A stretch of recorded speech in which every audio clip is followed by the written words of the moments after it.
benefício previdenciário.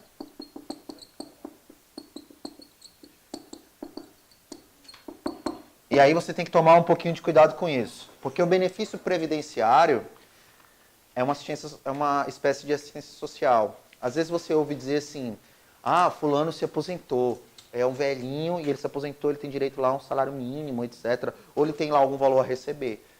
E muitas vezes não é nem uma aposentadoria que ele está recebendo, é um benefício previdenciário. É só para o cara não morrer de fome. Ou seja, é para garantir o mínimo existencial dele, para que garanta pelo menos o mínimo. Tá? Mas o salário família, que é um direito do trabalhador urbano e rural, ele é um salário família e ele é um benefício previdenciário. Mas a pergunta é, para todos os trabalhadores? Não, para trabalhadores o quê? Baixa renda. Baixa renda. Professor, o que é baixa renda? É o que está no texto constitucional. Baixa renda. Beleza? Tranquilo aí? E é isso que você tem que levar para a prova. Vamos lá. Ainda, inciso 13. O 13, ele vai falar sobre as horas trabalhadas. Tá? Aí ele diz o seguinte. Trabalho não superior a 8 horas diárias e 44 semanais. Tá? Ele diz aqui. Trabalho não superior. Não superior. Deixa eu abrir aqui, fica mais fácil. Não superior a 8 horas diárias. 8 horas diárias ou 44 horas semanais. Professor, mas eu vi que agora com essa reforma trabalhista isso mudou e etc, etc, etc. Beleza, mas cuidado quando você for fazer a sua prova, se ele vai pedir de acordo com a reforma trabalhista que entrou em vigor no passado ou com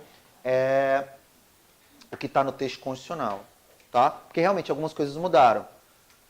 Algumas coisas que eu sei já que mudaram com a reforma trabalhista. Por exemplo, é o repouso durante o trabalho, né? O intervalo para almoço, vamos falar mais simples. Antes o mínimo era de 1 hora, e agora o mínimo é meia hora. Diminuiu, caiu para 30 minutos. E agora o empregador ele vai poder também parcelar suas férias, em pelo menos 3 vezes, se não me falha a memória, e uma dessas parcelas tem que ser pelo menos de 10 dias. Tá? Ou seja, o empregador agora ele tem mais poder em alguns aspectos. Tranquilo?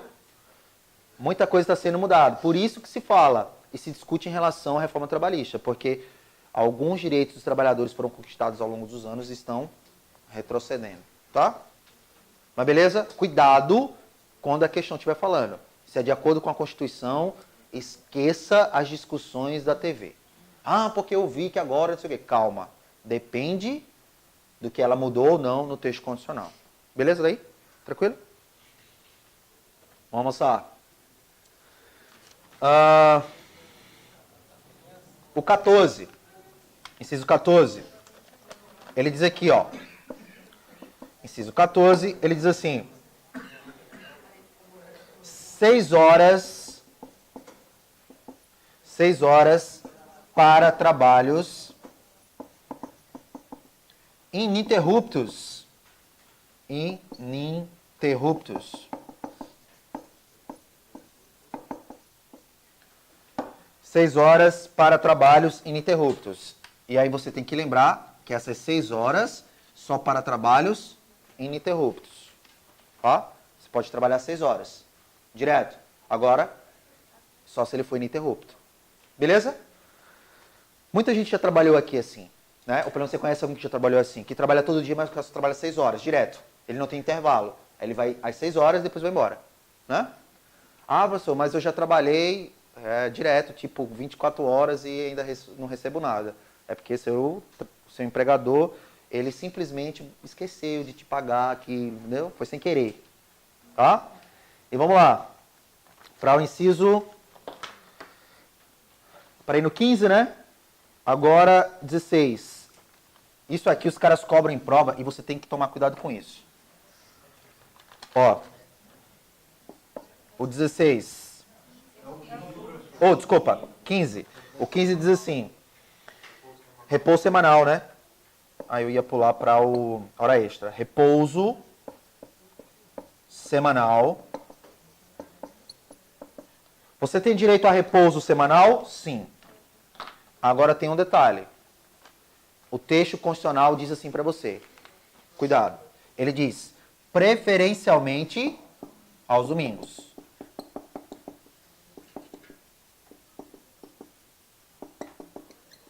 Preferencialmente aos domingos. E aí, cuidado com esse advérbiozinho aqui, principalmente. Porque na prova ou nas questões eles trocam principalmente por obrigatoriamente. E não é obrigatoriamente, é preferencialmente. O que ele quer dizer? Ele está dizendo assim, empregador, você tem que dar um repouso semanal. De preferência aos domingos, mas se você quiser dar em outro dia, fica à vontade. Por isso que tem gente que folga na quarta, na terça, na segunda, na sexta. Tem gente que folga na segunda, olha que beleza. Né? E trabalha no domingo, quando está todo mundo na praia. Né? Vamos avançar, que agora é sobre a hora extra. Hora extra, que é nesse ponto que eu quero chegar. Tá?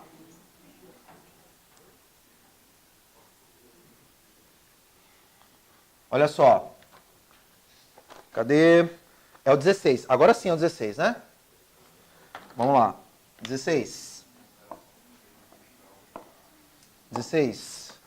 Hora extra. Hora extra. De quanto é a hora extra no Brasil? Isso é uma pergunta. De quanto é valor? É assim, na prática é folga, né? Na prática é folga. Só que a gente quer saber de grana. De quanto é o valor? Isso, 50%. Só que o legislador disse assim, empregador, você só pode dar, você deve dar no mínimo 50%. Ou seja, é no mínimo. Só que normalmente o que a gente recebe? Folga, né? Ou, quando é grana, 50%. Ou alguém aqui já recebeu 60% de hora extra? Não tem, né? Claro, professor, mas tem lá, se o cara trabalhar feriado nacional, domingo e tal, tem 100%, etc. Não é isso que a gente está discutindo aqui, tá? O legislador disse, no mínimo, 50%. Tranquilo? Cuidado com isso. Porque na hora da prova, o que eles fazem? O que as bancas fazem? Eles trocam mínimo por máximo. No máximo, 50%. E não é no máximo, é no mínimo. Tá? Vamos lá. 16. Vamos pro 17, né? 17. Eu falei que é coisa pra caramba, né? 17. Gozo de férias. Gozo de férias. Gozo de férias. Você tem direito a 1/3 a mais no salário. No salário. Você tem direito a 1/3 a mais no salário. 1/3. Tem que lembrar disso? Deve. Deve. Tá? Licença gestante, que eu comentei com vocês antes. 18. É o 18 agora? Isso. Licença a gestante. E o outro é licença paternidade, que a gente vai encontrar no 19. Licença paternidade.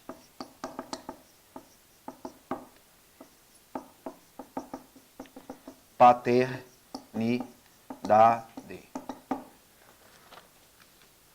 Licença paternidade e licença gestante. Deixa eu sair da frente aqui para que vocês possam anotar. Vamos lá. Pessoal, a licença gestante garantida à mulher constitucionalmente são de quantos dias? 120, né? 120 dias. E a do homem, quantos dias? 5, 7, 8, não faço a mínima ideia. Só que aqui, no 19, ele diz licença maternidade na forma da lei. Eu acho que tem até uma DCT que fala sobre isso, tá? Na forma da lei. Só que aí, em regra, e a gente sabe, e é bom que vocês saibam disso, a licença paternidade, ela é de 5 dias. Beleza? Deixa eu só conferir aqui. Eu estou no 19, é isso? Não é isso? 19. Vamos lá. 15, de acordo com o meu texto constitucional, 18, 19. Opa, 19. Licença paternidade, olha aqui, ó. O texto constitucional diz, licença paternidade nos termos fixados em lei. Na verdade, ele diz nos termos fixados em lei. Mas é de 5 dias, tá? Mas de acordo com o texto, você não tem esse valor lá. Mas a lei fixa 5 dias de licença paternidade. Beleza aí? Tranquilo? Avançando. Proteção do mercado da mulher. E também tem umas coisinhas aqui, né? O 20. Proteção do mercado da mulher. Isso aqui para evitar algum tipo de discriminação pelo fato de ser mulher. Há bem pouco tempo o Brasil lutava e ainda luta para tentar igualar salário entre homens e mulheres. Mulheres que fazem a mesma função, que exercem a mesma função que um homem e muitas vezes ganham menos, pelo simples fato de ser mulher. Beleza? Então, proteção do mercado da mulher. Aviso prévio, né? É o que diz o 21. Deixa eu conferir como está no meu texto. 21. Aviso prévio proporcional ao tempo de serviço, sendo no mínimo de 30 dias, nos termos da lei. Tá? Então, aviso prévio.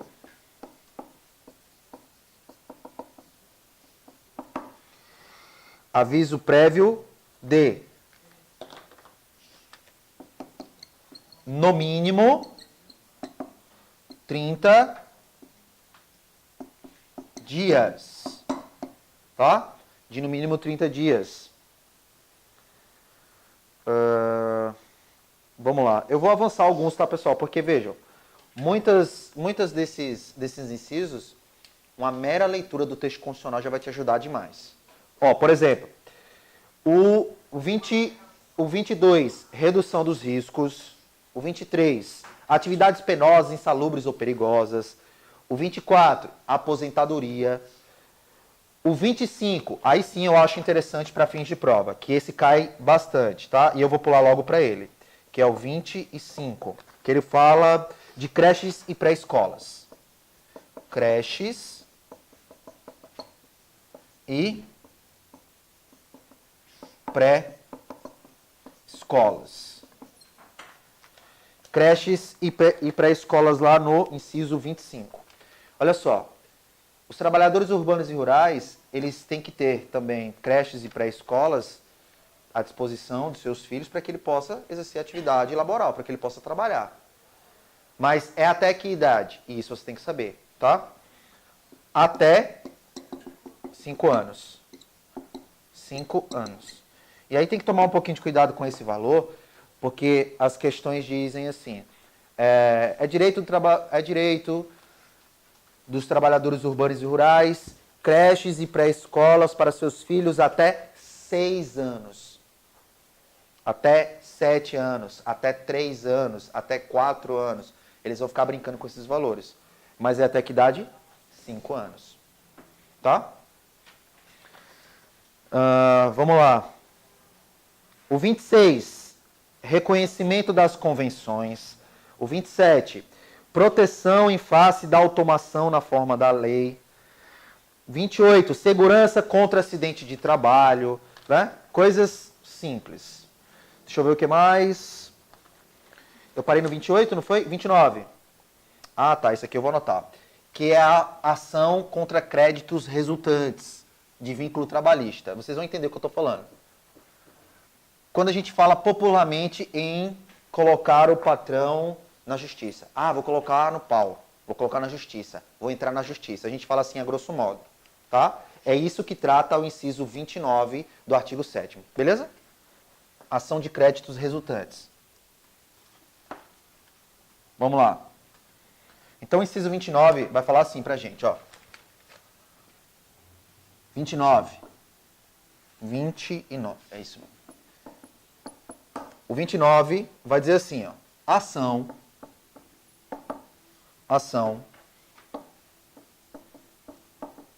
quanto aos créditos resultantes. Aos créditos resultantes. Quanto aos créditos resultantes. Beleza. Ação quanto aos créditos resultantes. Não sei nem porque eu botei essa vírgula aqui. Vamos lá. Ação quanto aos créditos resultantes.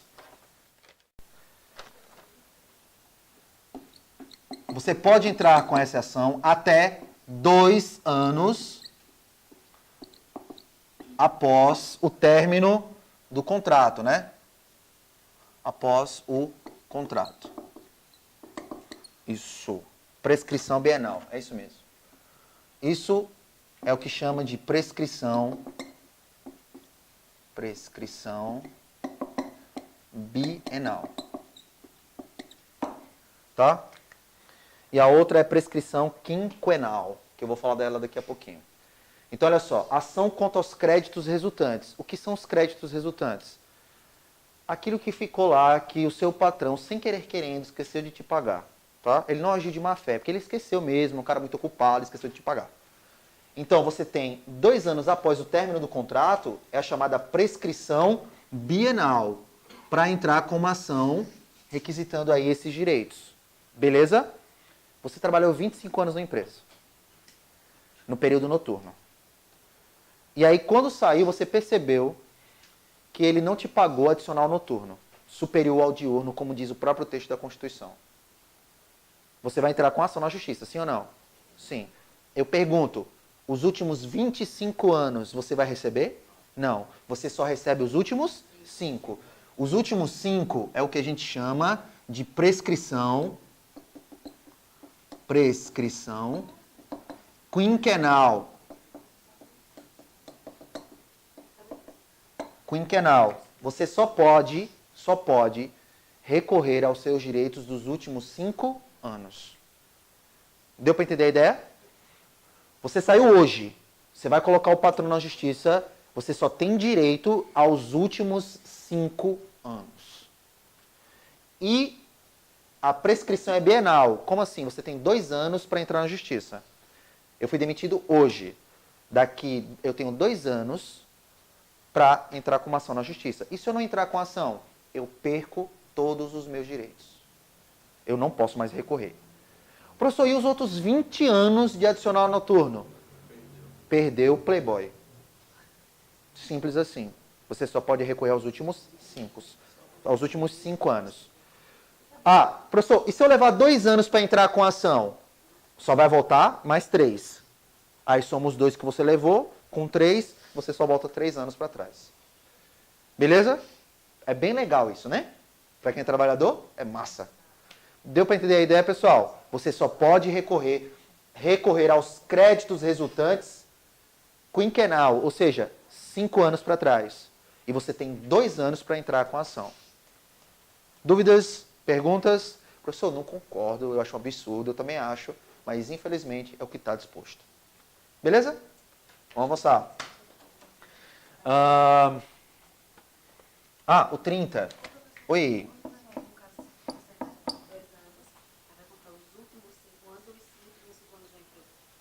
Não, vai contar... não é os últimos 5 anos que você ficou trabalhando, não. Ele vai pegar só os... Isso. Da data que você entrou com a ação. Ou seja, você só vai recuperar 3 anos aí. Aí já era. Já era mesmo. Infelizmente. Inciso 30. Proibição de diferença salarial. Bem simples esse, tá? Proibição de diferença salarial. É isso, né? Salarial.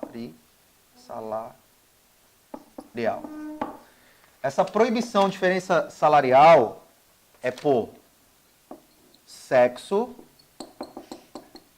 cor ou raça, tá?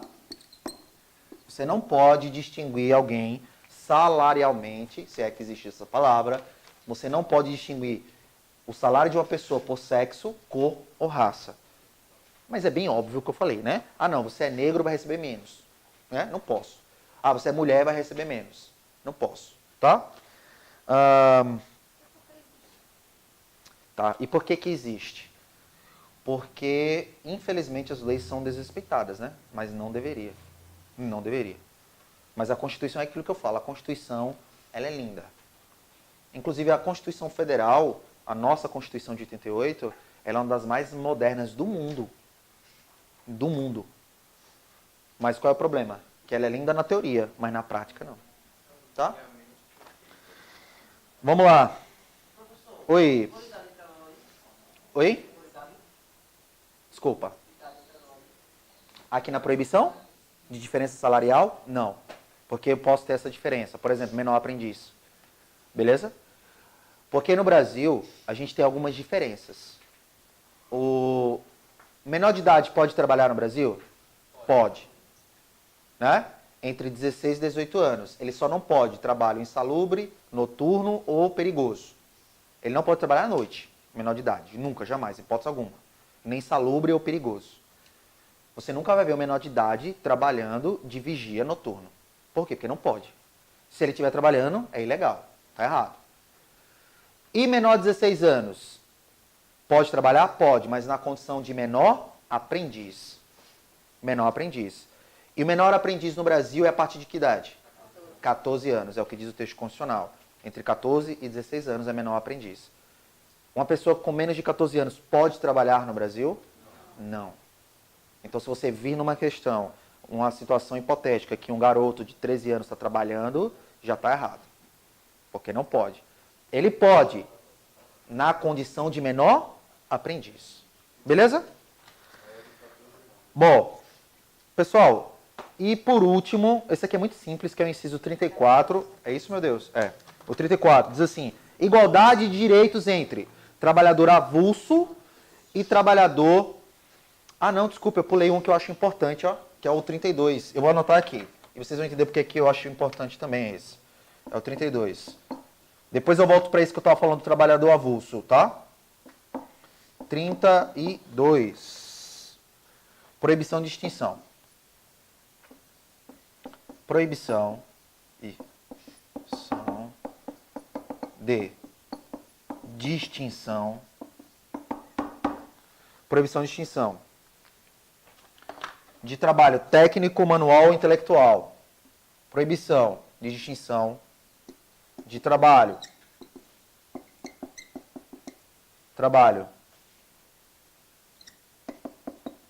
técnico, manual ou intelectual. Esse é um inciso que eu acho interessante, o inciso 32. Veja que o artigo 7º é muita coisa. Professor, como é que eu faço para estudar essa desgraça? Leitura, questão. Questão, leitura. Ajuda bastante, tá? Proibição de distinção de trabalho técnico, manual e intelectual. Olha só o exemplo que eu vou dar. Eu posso diferenciar um trabalhador, o seu Zé, que trabalha plantando macaxeira lá em Arapiraca, de um cientista que está na UFAL fazendo exame de DNA? Não posso. Por quê? Porque são trabalhadores, eles têm os mesmos direitos. Deu para entender a ideia? Agora, quando eu passei para você a informação agora, do jeito que eu falei, ele não dá ideia que o cientista é mais importante do que o cara que planta macaxeira? É. Foi até uma forma pejorativa que eu passei, já para induzir o seu erro, né? Mas o cientista e o trabalhador rural, eles estão em pé de igualdade, porque eles têm os mesmos direitos. Então, a Constituição proíbe a distinção, diferenciar o trabalho técnico, manual ou intelectual. Beleza aí? Tranquilo? E por último é o inciso 34, né? Igualdade de direitos entre trabalhador avulso e trabalhador com vínculo, né? O autônomo e etc. Beleza? Vamos lá que eu vou trabalhar o artigo 8º com vocês, o 9º, o 10 e o 11, né? Sobre direito à sindicalização. E a gente ainda vai fazer umas questõezinhas aí, né? Dá tempo? Dá tempo. Vamos lá. Pessoal, até aí tranquilo, né? Então vamos aqui. Direito à sindicalização do artigo 8º. E aí eu quero a sua atenção porque com a reforma trabalhista, aí sim, houve algumas mudanças, tá? E aí é preciso você estar ligado. Vamos lá. Artigo 8º. Artigo 8º. Direito à sindicalização. Isso, sindicalização. Direito à sindicalização. Olha só, o inciso primeiro. Inciso primeiro vai falar assim. Isso é bem simples. Inciso primeiro. A lei não poderá exigir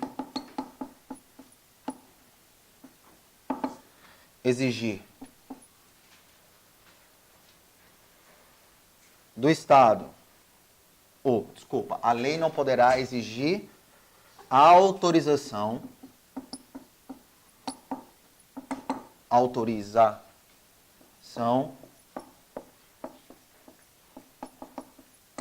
do Estado.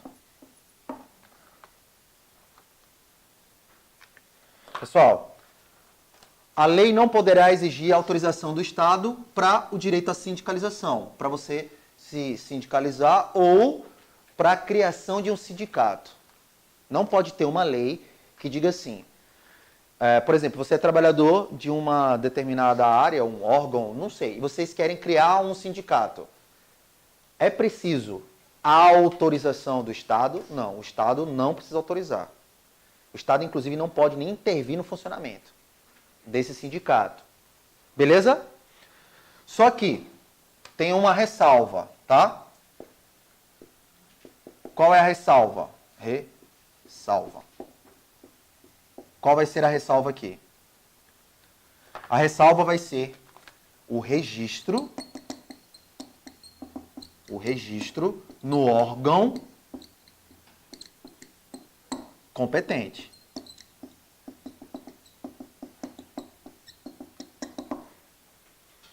Essa é a ressalva, registro no órgão competente. Você pode criar um sindicato? Pode. O Estado, ele tem que autorizar você criar um sindicato? Não. Mas é preciso o registro no órgão competente. Afinal de contas, vai ser uma pessoa jurídica. Sim ou não? Sim. Pessoa jurídica de direito privado. Por exemplo, partido político. O partido político ele precisa de um registro, sabiam? E partido político é uma pessoa jurídica de direito privado. Não é de direito público não, tá? Cuidado com isso. Beleza? O 2. Vedada mais de organização sindical na mesma base territorial. 2. Vamos lá. Vedada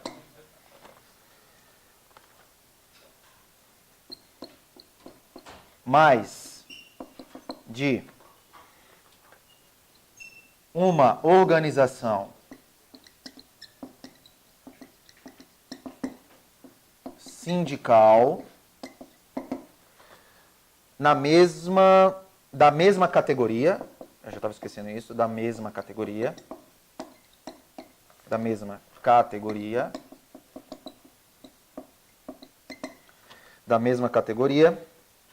por base territorial. Por base territorial. Pessoal, vedada mais de uma organização sindical da mesma categoria por base territorial. E o que seria essa base territorial? Área não inferior a um município, tá?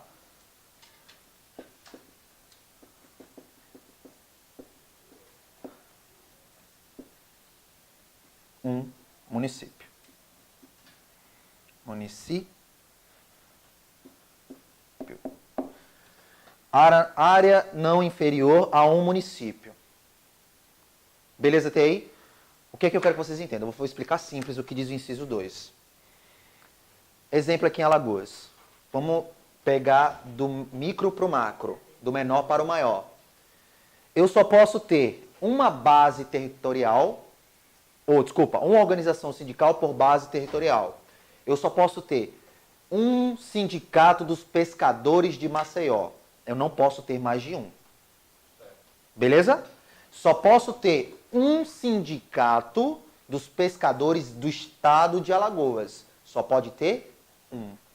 E só posso ter um sindicato dos pescadores do Brasil. Também só pode ter um. É um por base territorial. Beleza até aí? Deu para entender a ideia? Então, se eu tenho um município, eu só vou ter um. Se eu tenho um estado, também só vou ter um. E se eu tenho um país, né, ou a federação, eu também só vou ter um, uma confederação. Beleza até aí? Um por base territorial. Um no município, um no estado e um no país. A associação pode. Beleza? Tranquilo até aí? Suave? Vamos avançar. Inciso 2, né? Inciso 3. Eu vou adiantar aqui para vocês que é bem simples, tá? Legitimadas para impetrar mandado de segurança coletivo. Nós não vimos lá? Vimos ou não? Nos remédios constitucionais. Os sindicatos, eles podem impetrar mandado de segurança coletivo? Sim. Tá? Claro que pode. E o 4, é esse para mim que é a mudança atual. Mas está atual mesmo, mudou agora em novembro. Eu acho que pode cair na sua prova. Quer ver? Eu vou colocar aqui.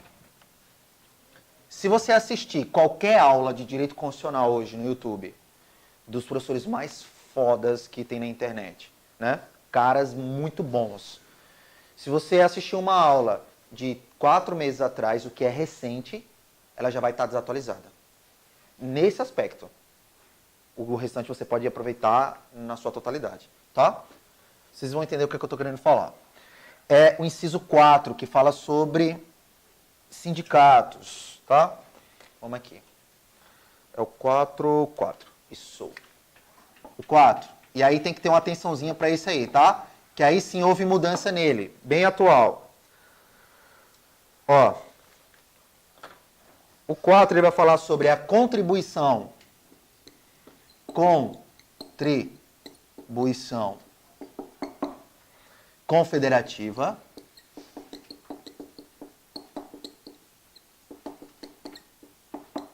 Confederativa. E vai falar sobre a contribuição sindical. Contribuição sindical.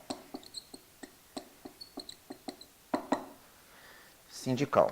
Então ele vai falar sobre a contribuição confederativa e a contribuição sindical. Por exemplo, houve um tempo que eu estava sindicalizado no Sindicato dos Professores de Alagoas, da rede privada. Tá? Eu era sindicalizado, sim. Eu fui lá e me sindicalizei. Beleza? Aí a pergunta, aquilo que vinha no meu contra-cheque, descontado todo mês do sindicato, era uma contribuição confederativa ou contribuição sindical?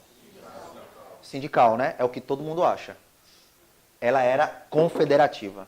É. A sindical é aquela que é cobrada uma vez ao ano. Que tem natureza tributária. Beleza? Vamos lá. Todo mês de março, fé da peste, né? Vamos lá. A contribuição confederativa, essa daqui, ela é facultativa. facultativa. Ela é decidida em Assembleia Geral. Ela não tem natureza tributária. Não tem natureza tributária. Ou seja, quando eu pagava lá, era a contribuição confederativa, só que vinha no meu contra-cheque, sindicato. Mas, na verdade, o que eu estava pagando era a contribuição confederativa. Ela é facultativa. Beleza? E tem a contribuição sindical. Essa que a gente pagava, e aí, cuidado, que isso acabou. Se você assistir qualquer aula, ou pegar, inclusive, o material de direito constitucional, você vai ver o seguinte, ó, que a contribuição sindical, ela tem natureza tributária, ela tem natureza tributária e ela é prevista em lei.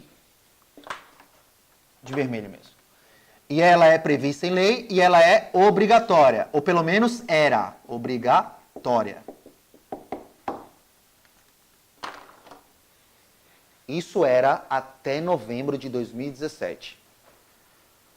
De novembro de 2017 para cá, vocês lembram que a gente, como eu falei, como você mesmo falou, né? Nós não temos uma contribuição sindical que a gente é obrigado a pagar? Não é mais. Não é mais. Ela não tem natureza tributária, não é mais obrigatória, agora ela é facultativa, igual à confederativa. Isso daí é atual, foi agora em novembro. Nós não temos nem 2 meses disso aí praticamente. Isso. Teve aqueles protestos dos sindicatos lá em Brasília, vocês acham que foi por causa de quê? Não é? Porque eles se sentiram lesados nesse aspecto. Né? Afinal de contas, é o que mantém os sindicatos vivos. Né? Deu para entender a ideia? Hoje, isso aqui é facultativo, não é mais obrigatório. Tranquilo aí? Os dois são facultativos. Outra coisa aqui, ó. Ninguém é obrigado a filiar-se. O inciso 6 fala: obrigatória participação dos sindicatos nas negociações coletivas. O 12, o aposentado, ele tem direito de votar e ser votado. Cuidado, viu? Aposentado tem direito de votar e ser votado nas decisões do sindicato. Deixa eu ver o que mais. Ah, estabilidade. Estabilidade. Que horas? Ah, dá tempo, vamos lá. Estabilidade, que é o inciso 8, né? Inciso 8. Vamos lá. Inciso 8. Ele fala sobre a estabilidade. Essa estabilidade ela vai ser a partir do registro da candidatura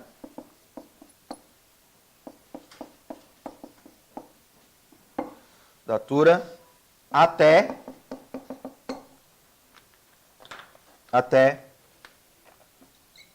1 ano, após o mandato. Não é mandado não, viu? Mandato. Pessoal, o sindicalista, o trabalhador que registra uma candidatura por um sindicato, a partir do momento que ele registrou a candidatura, ele não pode mais ser demitido. Claro, por justa causa ele pode, tá? Mas ele não pode mais ser demitido, ele tem estabilidade. E essa estabilidade dura quanto tempo? A partir do registro e até após 1 ano do mandato desse sindicato, tá? Beleza? Diretores, presidentes, etc. Então ele tem estabilidade durante esse período aí. Como lá na questão da CIPA, que a gente viu também daquela estabilidade e etc. Beleza aí? Bom, o artigo 9º, ele vai falar sobre direito de greve, né?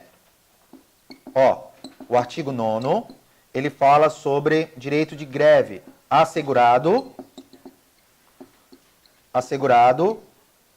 o direito de greve. Agora tem as exceções, né? Aí ele diz assim, no parágrafo 1º, a lei definirá os serviços essenciais. Parágrafo 2º, os abusos cometidos sujeitam os responsáveis, beleza? O artigo 10 vai falar sobre a participação dos trabalhadores e empregadores nos colegiados dos órgãos públicos.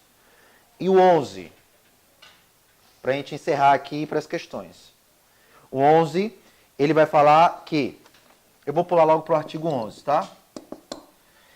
Artigo 11, ele vai falar o seguinte. Em empresas que têm mais de 200 funcionários,